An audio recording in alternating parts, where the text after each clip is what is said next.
Hello guys and welcome back to my YouTube channel. I hope आप सबकी तबीयत बहुत अच्छी होगी ना, आप सबकी स्टडीज़ भी अच्छी चल रही होगी। So in today's video I am going to talk about कि how I score 99 out of 100 इन my business studies during my class 12 board examination. And मैंने सोचा था कि मैं कंसिस्टेंट रहूँगी मेरे चैनल पे, स्पेशली इस वाले चैनल पे, बट नहीं हो पाया। बट ठीक है, कोई बात नहीं। अब जब मैं शूट कर रही हूँ तो होप सो मैं फटाफट ही एडिट करके डाल दूँ यूट्यूब में जितना जल्दी हो सके पॉसिबल। तो स्टार्ट करते हैं टॉपिक से, दैट इज़ कि आप कैसे 99 या फिर 95 प्लस या फिर 90 प्लस स्कोर कर सकते हो अपने 12 बोर्ड एग्जामिनेशन में। ठीक है, अभी जो आने वाला है आई गेस हमारे फेब से स्टार्ट हो जाएंगे बोर्ड एग्जामिनेशन। अगर आपने अभी तक पढ़ना नहीं स्टार्ट करा है बिजनेस स्टडीज़ को अच्छी तरीके से, तो अभी भी आपके पास सफिशिएंट टाइम है बिजनेस स्टडीज़ में ज़्यादा स्कोर करने के लिए। मैं ऐसा क्यों कह रही हूँ, क्योंकि business studies one of the easiest subject है जितने भी आपका अकाउंटेंसी इकोनॉमिक्स के कंपेयर में। मुझे तो ऐसा लगता था, बट जिसकी थ्योरी स्ट्रॉन्ग नहीं होती उसको ऐसा लगता है कि यार बिजनेस स्टडीज़ में वो कहीं ना कहीं लैग कर जाते हैं। बट उसके बाद भी अगर आपकी थ्योरी स्ट्रॉन्ग नहीं है, फिर भी मैं ये अज्यूम करके चल रही हूँ कि अभी तक आपने बहुत सारे टेस्ट दे दिए होंगे, आपके प्री बोर्ड्स टेस्ट सीरीज़ वगैरह वगैरह होते रहे होंगे, तो कहीं ना कहीं आपने थोड़ा बहुत तो पढ़ा ही होगा। ऐसा तो नहीं होगा कि आपने बिल्कुल ही नहीं पढ़ा है। सिंस आपने थोड़ा बहुत पढ़ा होगा तो उसी से रिलेटेड जो है आपको फर्दर आपका जो बेस है और ज़्यादा स्ट्रॉन्ग करना है, क्योंकि आप जितने बार थ्योरी को रिवाइज करते हो ना, वो उतनी बार रजिस्टर हो जाता है। मेरी ये थ्योरी उतनी ज़्यादा स्ट्रॉन्ग है नहीं, क्योंकि मुझे भी थोड़ा टाइम लगता है रजिस्टर करने में। वैसे रट्टू टोटा वाली बच्ची नहीं थी कि स्टार्टिंग से जब मेरे एग्ज़ाम वगैरह स्टार्ट हुए थे, चाहे मेरा यूनिट टेस्ट हो, चाहे मेरी हाफ ईयरली हो, फिर उसके बाद यूनिट टेस्ट 2 हो, टेस्ट सीरीज़ हो, इनमें जो है बहुत सारे चैप्टर जो है रिपीट हो रहे थे। तो सिंस मैं थोड़ा ऐसा टॉपर माइंडसेट वाला था, तो मुझे ऐसा होता था कि मैं सारे चैप्टर कंप्लीट करके जाऊँ। तो जितने बार वो टेस्ट या एग्जामिनेशन या फिर नॉर्मल क्लास टेस्ट भी होता था ना, तो उस टाइम पे भी मैं जो है अपना फटाफट सारा पढ़ के मतलब टेस्ट देने चली जाती थी। इससे क्या होता था कि फर्स्ट टेस्ट में मैं उतना ज़्यादा अच्छा परफॉर्म नहीं कर पाती थी, बट लेटर ऑन जो सेम चैप्टर जो रिपीट हो रहे थे उन पे जो है मेरा जो बेस है वो बहुत ज़्यादा स्ट्रॉन्ग हो गया था। अगर आपको रटा नहीं जाता है कोई बात नहीं, आप जो है थोड़े बहुत धीरे धीरे जो है अपने बेस बिल्ड करो। उसके बाद जो है आपको धीरे धीरे रिविजन, मल्टीपल रिविजन से समझ आने लगेगा एंड वो चीज़ रजिस्टर हो जाएगी।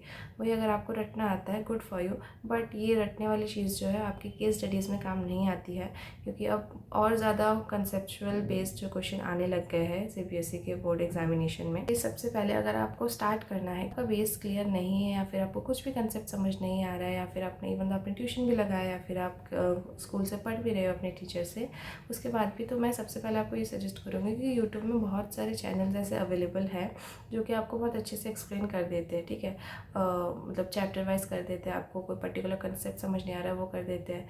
तो ये चीज़ आप कर सकते हैं। मेरा जो एक ही चीज़ है दैट मैं पूरे वीडियो में बोलने वाली हूँ कि मल्टीपल रिवीजन जो है थ्योरी को, अगर आपकी थ्योरी स्ट्रॉन्ग नहीं है फिर भी आपकी थ्योरी स्ट्रॉन्ग कर देती है। मैं अपने खुद के एक्सपीरियंस से ये चीज़ आपको बता रही हूँ। तो छोटी सी टिप जो मैंने अपने टाइम पे यूज़ करी थी वो थी कि मैं फीचर्स अच्छे से याद कर लेती थी। बाकी फीचर्स से ही आपके एडवांटेज एंड डिसएडवांटेज बनते हैं, आप नोटिस करना। तो अगर आप अच्छे से फीचर याद कर लोगे, उसके कीवर्ड्स याद कर लोगे, तो आप अपने आप जो है मेरिट एंड डिमेरिट उस फीचर के बेसिस में लिख के आ सकते हो। ठीक है, आपको अलग से कोई मेरिट एंड डिमेरिट याद करने की ज़रूरत नहीं होती है mostly. Next most important point आता है बीएसटी में, वो है रिगार्डिंग कीवर्ड्स। ठीक है, जो आप कंसेप्ट पढ़ते हो या फिर जो भी आप थ्योरी पढ़ रहे हो, उसके रिगार्डिंग कुछ ना कुछ कीवर्ड्स होते हैं उस पर्टिकुलर कंसेप्ट में या फिर थ्योरी में, जो कि उस चीज़ को दूसरे से अलग करता है। तो आपको जो है वर्ड टू वर्ड पढ़ने की कोई ज़रूरत नहीं है। बस अगर आप कीवर्ड अच्छे से पढ़ लोगे ना एंड आप समझ लोगे हाँ भाई ये कंसेप्ट का ये कीवर्ड है, तो आप अपने वर्ड में भी अगर बाकी चीज़ें बना के लिख के आओगे ना, तो भी आपको एग्जामिनर मार्क्स दे देगा एग्ज़ाम ख़त्म होने के बाद। तो उसके बाद अगर आपके पास टाइम बचता है तो मैं आपको ये सजेस्ट करूँगी कि आप जो कीवर्ड्स है उसको अंडरलाइन करके आ जाओ, सो दैट कि एग्जामिनर का ध्यान डायरेक्ट कीवर्ड्स में जाए एंड वो बाकी की जो स्टफ जो आपने बना के लिखी है उस पर ध्यान ही ना जाए उसका, और उसमें कोई भी चांस नहीं होता कि आपके नंबर वो कट जाए, किसी कोई चीज़ आपने एक्स्ट्रा लिख दी या फिर कोई चीज़ गलत लिख दी। वो कीवर्ड देखेंगे आपको आराम से जो है नंबर दे देंगे। एंड नेक्स्ट टिप ये है कि अगर आप कोई भी फीचर भूल जाते हो, जैसे कि आप for example planning, organising, staffing, directing, controlling, इनमें से कोई भी फीचर आप भूल जाते हो कि आपको याद नहीं आ रहा है या फिर क्या लिखे नहीं लिखे, तो मैनेजमेंट के फीचर्स जो होते हैं सब पे लागू होते हैं। ठीक है, सब में एप्लीकेबल होते हैं, चाहे वो प्लानिंग हो, ऑर्गेनाइजिंग हो, स्टाफिंग हो, कंट्रोलिंग हो, डायरेक्टिंग हो। तो अगर आपको कोई भी ऐसा पॉइंट मिस हो जाता है कि यार मुझे फीचर याद नहीं आ रहा, कुछ नहीं आ रहा, तो मैनेजमेंट के फीचर लिख के आ जाओ। आपको फुल नहीं बट एटलीस्ट कम से कम हाफ नंबर, या फिर एक नंबर का है तो उसका हाफ, फिर 6 नंबर है तो 4 नंबर आराम से आपको मिल जाएंगे। ठीक, तो नेक्स्ट पॉइंट आता है आपका, वो है केस स्टडीज़ के ऊपर। ठीक है, तो मोस्टली जो है बच्चों को कन्फ्यूजन या फिर जो डाउट या फिर जो दिक्कत आती है, प्रॉब्लम्स आती है, वो केस स्टडीज़ के रिगार्डिंग ही आती है। क्योंकि इवन दो अगर आपको सारे कंसेप्ट पता है, आपको कीवर्ड्स भी पता है, लेकिन केस स्टडीज़ में अगर आप आइडेंटिफाई नहीं कर पा रहे हो कि यार ये केस स्टडी में कौन सा चीज़ अप्लाई होगा, कौन सा कंसेप्ट लगेगा, तो वो चीज़ जो है आपका फिर नलीफाई हो जाता है कि इवन तो आपने पढ़ा है फिर भी आप आंसर सही से नहीं करके आ रहे। मैंने क्या करा था अपने टाइम पे कि मैंने जो भी केस स्टडीज़ के क्वेश्चन करे थे ना, एक बार काइंड ऑफ पीडीएफ मेरे पास था जो मेरी स्कूल के टीचर ने दिया था मुझे, तो वही पीडीएफ से जो है मैंने केस स्टडीज़ प्रैक्टिस करना स्टार्ट करा था। तो उस पीडीएफ को मैंने एक बार करा तो मुझसे 50 to 60% क्वेश्चन नहीं हो पाए अच्छे से। ठीक है, अटेम्प्ट नहीं कर पाई मैं। वो क्वेश्चन में क्या पूछा था, मैंने क्या आंसर लिखा था, या फिर जो भी हो, तो उस टाइम पे मैंने क्या करा, जब मैंने एक बार वो चीज़ कर ली तो मुझे पता चला कि यार ये पर्टिकुलर केस स्टडीज़ का आंसर ऐसे देना है। ठीक है, जब मैंने उसका आंसर की देखा, देन मुझे रियलाइज़ हुआ कि यार इस केस स्टडीज़ में ऐसे आंसर करना है। तो आपको केस स्टडीज़ के लिए मैं तो बोलूँगी कि नंबर ऑफ़ क्वेश्चन जो है डिफरेंट डिफरेंट केस स्टडीज़ के, वो आप प्रैक्टिस कर लो। ईजिली अवेलेबल हो जाएगा आपको। ठीक है, पीडीएफ्स वगैरह भी मिल जाएंगे। अगर मुझे कोई ऐसा वेबसाइट वगैरह लिंक वगैरह मिलता है उस टाइम पे जो मैंने यूज़ करा था केस स्टडीज़ के लिए, तो मैं उसको भी डिस्क्रिप्शन बॉक्स में उसका लिंक मैं आपको प्रोवाइड कर दूँगी।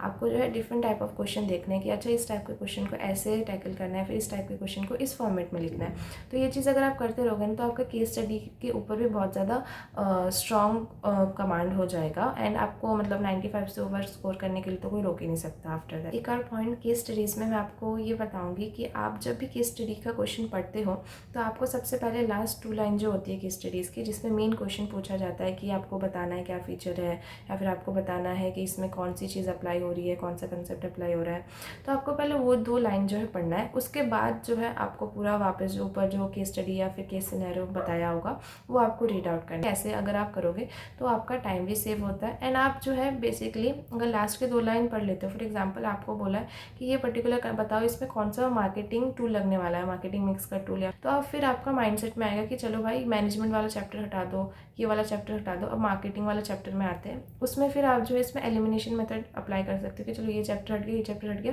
कन्फ्यूजन हट गया, पर्टिकुलर यही चीज़ है। तो अब इसके बेसिस में आप जो है फिर आंसर को जो है जब आप क्वेश्चन पढ़ते हो तो आपके दिमाग में वो चीज़ जो है फ्रेम होती रहती है कि अच्छा हाँ ये कीवर्ड इसमें थे, ये कीवर्ड इसके पॉइंट में थे, तो आप उस हिसाब से जो है अपना आंसर फ्रेम कर लेते हो, एंड टाइम कहीं ना कहीं ज़्यादा सेव होता है। जैसे आपको कोई भी क्वेश्चन, ये चीज़ आप अकाउंट्स में भी कर सकते हो कि आपको अगर कोई भी क्वेश्चन समझ नहीं आ रहा है तो आपको जो है उसको रिपीटेडली पढ़ना है, एंड उसके बाद पढ़ते पढ़ते आपको अपने आप ऑटोमेटिकली वो समझ आने लगेगी। फर्स्ट गो में नहीं आता है समझ, क्योंकि उस टाइम पे एग्जाम प्रेशर भी रहता है, आपको आंसर भी लिखना होता है, आपको टाइमली कंप्लीट भी करना होता है, तो इस चीज़ से थोड़ा बहुत कन्फ्यूजन क्रिएट हो जाता है। ऑल्सो इतने बार मैंने कन्फ्यूजन बोल दिया कि बहुत ज़्यादा कन्फ्यूजन होता है। एडवाइस मान लो या फिर थोड़ा टिप काइंड ऑफ मान लो। तो आपको अगर 2 पर्टिकुलर कंसेप्ट में कन्फ्यूजन है कि आपको लग रहा है कि यार ये वाला कंसेप्ट भी लग सकता है और ये वाला कंसेप्ट भी लग सकता है, तो उस टाइम पे आपको क्या करना है कि आपको दोनों कंसेप्ट को लिखना है। मतलब दोनों, आप उसमें अगर पर्टिकुलर पूछा हो कोई एक कंसेप्ट, तो आपको इस तरह से आंसर फ्रेम करना है कि आप दोनों कंसेप्ट के फीचर्स इंक्लूड कर दो। फीचर्स में दोनों के फीचर्स लिख दो, मेरिट डिमेरिट में दोनों के मेरिट डिमेरिट लिख दो। ठीक है, एंड जो भी लास्ट में कंक्लूजन बोला है सब थोड़ा बहुत मिला जुला के आंसर जो है फ्रेम कर लो अपना। ठीक है, इससे क्या होगा कि आपको फुल नंबर तो नहीं मिलेंगे, बट कहीं ना कहीं आपके जो नंबर कट जाएंगे कि आपने अगर फॉर एग्जांपल एक कंसेप्ट आपने लिखा जो अप्लाई नहीं हो रहा है, कहीं ना कहीं सिमिलर है बट उतना ज़्यादा वैलिड नहीं है, बट दूसरा कंसेप्ट जो आपने लिखा वो पर्टिकुलरली पूरा वैलिड है, तो आपको इसमें जो है नंबर मिल जाएंगे। एंड बोर्ड एग्जामिनेशन में एक चीज़ मैं आपको बोलूँगी कि ये नॉट बिजनेस स्टडीज़ के रिगार्डिंग है, बट जितने भी आपके एग्जामिनेशन होते हैं, मतलब जितने भी आपके पेपर्स होते हैं एग्जामिनेशन में, बोर्ड एग्जामिनेशन में, उसमें आपको कोई भी क्वेश्चन नहीं अनअटेम्प्ट छोड़ना है। मतलब कि आपको कुछ आ रहा हो नहीं आ रहा हो, लिख के आओ भाई, कुछ भी लिख के आओ, बट लिख के आओ, उससे रिलेटेड लिख के आओ। एंड अगर आपके पास टाइम नहीं बचता है लास्टली कि आपको अच्छे से प्रेजेंटेशन करके आप अच्छे से फ्रेम करके क्वेश्चन लिख रहे हो, आंसर लिख रहे हो क्वेश्चन का पहले से, बट लास्ट में टाइम आपके पास 20 मिनट्स बच रहा है, एंड आपने पहले ज़्यादा टाइम लगा दिया क्वेश्चन में, आपको रियलाइज़ नहीं हुआ, तो लास्टली अगर आपके पास 2 या 3 क्वेश्चन बच रहे हैं, तो आपको क्या करना है कि उसको जो है जैसे आप एक्सप्लेन करते हो, मैं इन फर्दर वीडियो आपको बताऊँगी कि आपको किस तरह से आंसर को जो है लिखना है। तो वो चीज़ को आप स्किप कर सकते हो। देन आप क्या कर सकते हो, आप फ्लो चार्ट बना सकते हो, ठीक है। आपके पास टाइम बहुत ज़्यादा कम है, तो आपको बोला है फीचर्स लिखना है या फिर कोई भी कंसेप्ट वगैरह लिखना है, उसके रिगार्डिंग कोई भी प्रोसेस लिखना है, तो आपको क्या करना है, उसके जो मेन हेडिंग है वो लिख देनी है, ठीक है। एंड उसके नीचे जो एक फ्लो चार्ट सा बना देना है, उसके नीचे थोड़ा बहुत डेफिनेशन देके स्टार्टिंग में फ्लो चार्ट बना देना। एंड अगर आप फ्लो चार्ट भी बना देते हो ना, तो भी आपके मतलब मुश्किल से अगर 5 मार्क्स का है तो आपको 3 मार्क्स तो आराम से मिल जाएंगे, अगर आप फ्लो चार्ट भी बना देते हो, अगर आपके पास टाइम नहीं होता है। नेक्स्ट सबसे बिगेस्ट इशू मुझे ऐसा लगता है जो मैंने फेस करा था एंड आप में से बहुत सारे लोग भी फेस कर रहे होंगे, वो है टाइम मैनेजमेंट। अब टाइम मैनेजमेंट सबसे ज़्यादा डिफिकल्ट होता है। अब सभी सोचते हैं कि यार मैंने तो सब पढ़ भी लिया, मैंने केस स्टडीज़ भी कर लिया, मैंने आंसर फ्रेमिंग भी सही से कर लिया, बट उसके बाद भी मेरे पास इतना सफिशिएंट टाइम नहीं बचा है कि मैं पूरा क्वेश्चन अच्छे से अटेम्प्ट कर पाऊँ, या फिर बाकी के कुछ क्वेश्चन है कि मतलब कंप्लीट कर पाऊँ, इन शॉर्ट कंप्लीट कर पाऊँ पूरा पेपर अच्छे से सेटिस्फाई होके। तो ये चीज़ मेरे साथ भी हुई थी। तो स्टार्टिंग में तो मेरे से छूटे थे, ठीक है, 1-2 क्वेश्चन मेरे से छूट गए थे, या फिर मैं उसमें अच्छे से लिख के नहीं आ पाई थी जितना भी मैं पढ़ के गई थी। बट धीरे धीरे जैसे जैसे आप टेस्ट वगैरह देते हो ना, तो स्कूल वाले इसीलिए आपको ज़्यादा से ज़्यादा टेस्ट दिलवाते हैं, सो दैट कि आप मेंटली प्रिपेयर हो जाओ एंड आपको वो टाइम फ्रेम में जो है आदत पड़ जाए कि यार इतना टाइम फ्रेम है, एंड आपका राइटिंग स्पीड उसी के अकॉर्डिंग जो है अपने आप, अगर आप मल्टीपल टाइम करते रहोगे, टेस्ट वगैरह देते रहोगे, उस टाइम फ्रेम में अगर आप आंसर वगैरह करते रहोगे तो अपने आप फ्रेम होता रहता है। एक और टिप मैं बताऊंगी कि राइटिंग मैटर नहीं करती है। मतलब अगर आपकी राइटिंग अंडरस्टैंडेबल है, मतलब बहुत ही ख़राब राइटिंग तो ऑब्वियसली को समझ नहीं पाएगा, लेकिन आपकी राइटिंग समझ पा रहा है इंसान। मेरी खुद की राइटिंग मैं आपको दिखाऊंगी तो इट्स नॉट गुड, ठीक है, मेरी राइटिंग उतनी अच्छी नहीं है, मतलब बस आप देख के थोड़ा बहुत समझ जाते हो। ठीक राइटिंग लिखनी है कि इंसान को समझ आ जाए कि सामने वाले ने क्या लिखा है, वो आपके नंबर उसमें दे दे। बट हाँ, राइटिंग से एक चीज़ होती है कि आपकी जो है थोड़ा बहुत जो फ्लॉज होते हैं या फिर थोड़े बहुत जो मिस्टेक होते हैं वो जो है कहीं ना कहीं हाइड हो जाते हैं। तो सेकंड लास्ट पॉइंट इस वीडियो में आता है, वो है रिगार्डिंग प्रेजेंटेशन, कि आपको क्वेश्चन कैसे अटेम्प्ट करना है। सो फॉर डायरेक्ट क्वेश्चन अगर मैं बात करूँ कि आपको सबसे पहले, जैसे फॉर एग्जांपल पूछा है what is the selection process, ठीक है, तो आपको सबसे पहले डेफिनेशन देनी है कि सिलेक्शन का प्रोसेस क्या होता है। उसको वो डेफिनेशन आपको देनी है 3 to 4 लाइन्स में, या फिर 2 to 3 लाइन्स में भी अगर देते हो तो भी मोर देन इनफ है, सफिशिएंट होगा वो चीज़। देन उसके बाद आपको जो है सिलेक्शन प्रोसेस के हेड्स लिखने हैं, जैसे कि प्रिलिमिनरी स्क्रीनिंग, फिर सिलेक्शन टेस्ट, फिर उसके बाद जो भी उसके बाद पॉइंट्स आते रहते हैं। सबसे पहले प्रिलिमिनरी स्क्रीनिंग लिखना है, उसको हेड मतलब अंडरलाइन करना है, हाईलाइट करना है अच्छे से। देन उसके बाद एक लाइन छोड़ के आपको जो भी उसके अंदर का कंटेंट है 1 से 2 लाइन में लिखना है। फिर उसके नीचे जो है आपको एक लाइन छोड़ के तो आप कोई और एक्स्ट्रा पॉइंट लिख दो उसके रिगार्डिंग, उस कंसेप्ट के रिगार्डिंग, या फिर आप उसके रिगार्डिंग कोई एग्जांपल दे दो। अगर आप एग्जांपल देते हो ना तो ज़्यादा अच्छा रहता है, बट उस टाइम पे उतना एग्जांपल समझ नहीं आता, तो आपने जो थ्योरी का कंसेप्ट याद करा होता है, फिर कीवर्ड्स याद करे होते हैं, वो भी आप लिख दोगे ना तो भी बहुत ज़्यादा है। मैं आपको बोलूँगी पॉइंट्स में आंसर लिखा करो, उससे क्या होता है ज़्यादा अच्छे से क्लियरली विजिबल होता है आंसर। एंड पैराग्राफ में मत लिखा करो, उससे जो है जो लेंथ होती है आंसर की वो भी कम लगती है एंड उतना ज़्यादा समझ में भी नहीं आता। Also the last point of this video is की इट्स नॉट नेसेसरी कि अगर आपको 90 प्लस या फिर 95 प्लस स्कोर करना है तो आपको जो है कोई ना कोई साइड बुक या फिर गाइड बुक जो है वो यूज़ करनी पड़ेगी अपनी थ्योरी एंड ऑल लर्न करने के लिए। अगर आपके पास सफिशिएंट नोट है जो कि अच्छे हैं एंड NCERT बेस्ड है, तो आप जो है ईजिली वही नोट्स को बार बार रिवाइज करके जो है अच्छा स्कोर कर सकते हो। मैं अगर अपनी बात बोलूँ तो मेरे टाइम पे जो मेरी स्कूल की टीचर थी उन्होंने बहुत ही अच्छे नोट्स हमें प्रोवाइड कर दिए पूरे क्लास को। सो जो NCERT में जो भी पॉइंट्स वगैरह होते थे वो मैम सारे नोट्स में कवर करके, या फिर कोई भी एडिशनल पॉइंट होता था वो हमें प्रोवाइड कर देती थी। एंड उन्हीं को जो है मैंने सिर्फ नोट्स, मैम ने जो नोट्स प्रोवाइड करे थे वही मतलब पढ़ा था, एंड वो मेरे लिए मोर देन इनफ थे, एंड वही पढ़ के मेरे 99 आ गए थे। हाँ, अगर आपको क्वेश्चन प्रैक्टिस करना है या फिर केस स्टडीज़ वगैरह ये सारी प्रैक्टिस करनी है तो आप गाइड बुक ऑब्वियसली ले सकते हो। बट अगर आपको इन डेप्थ पढ़ना है या फिर आपके टीचर उतने अच्छा नोट्स प्रोवाइड नहीं कर पा रहे हैं या फिर आपको नहीं मिल रहा है, तो आप साइड बुक ज़रूर यूज़ करो अपने अकॉर्डिंग, ठीक है। अगर आपको सही लगता है साइड बुक यूज़ करना, आपको ज़्यादा अच्छे से समझ आता है तो आप वो चीज़ कर सकते हो। बट साइड बुक का यही चीज़ होता है कि उसमें बहुत सारी एक्स्ट्रा चीज़ें दी होती है, तो कहीं ना कहीं वो ज़्यादा कन्फ्यूजिंग हो जाती है ना, आपके लिए ज़्यादा मतलब वो हो जाता है, हार्ड हो जाता है कि आप सारी चीज़ें रिमेंबर या फिर रिटेन कर पाओ बहुत लंबे टाइम के लिए। तो मैंने जो है नोट्स के साथ साथ जो NCERT थी उसको भी एक बार रीड कर लिया था, सो दैट कि कोई भी ऐसा पॉइंट हो जो मैम से मिस हो गया हो या फिर मुझे समझ नहीं आ रहा है मैम ने क्या पॉइंट लिखा है, तो वो चीज़ समझने के लिए मैं NCERT एक बार गो थ्रू कर लेती थी एग्ज़ाम से 1-2 दिन पहले जब भी पेपर वगैरह होते थे।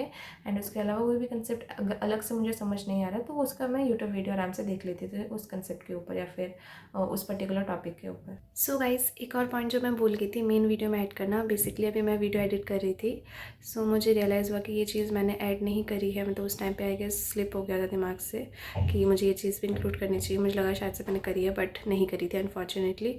तो इसमें ये जो है काइंड ऑफ टिप टाइप सा है जो कि आपको हेल्प करेगा रिटेन करने में कोई भी फंक्शंस, या फिर क्योंकि बहुत सारे फंक्शंस है, बहुत सारे फीचर्स है, बहुत सारे मेरिट डिमेरिट है, ठीक है। तो उसको आपको अच्छे से याद करने के लिए आप क्या कर सकते हो, आप एक शॉर्ट फॉर्म बना सकते हो। Short form in the sense कि जैसे कि आपको 5 फंक्शन है मैनेजमेंट का, तो उसका आपको क्या करना है कि जो फर्स्ट लेटर होते हैं दैट इज़ पी, प्लानिंग का, ऑर्गेनाइजिंग का ओ, स्टाफिंग का एस, एंड डायरेक्टिंग का डी, एंड कंट्रोलिंग का सी।